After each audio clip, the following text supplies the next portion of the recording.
703 to Montgomery.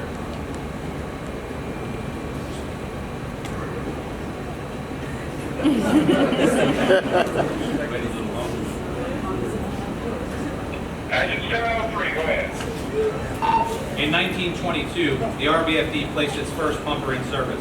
Today, just over 100 years later, the officers and members of the Rockville Volunteer Fire Department are proud to place in service a 2022 Seabrave pumper equipped with a 2,000 gallon per minute water pump. The unit will be designated Engine 703 and is dedicated in memory of Fire Chief Scott Emmons, who dedicated his life to the public safety in the Washington, D.C. region. Montgomery, please place Engine 703 available in quarters for the first time. Okay, Engine 703, congratulations in quarters at 10:49.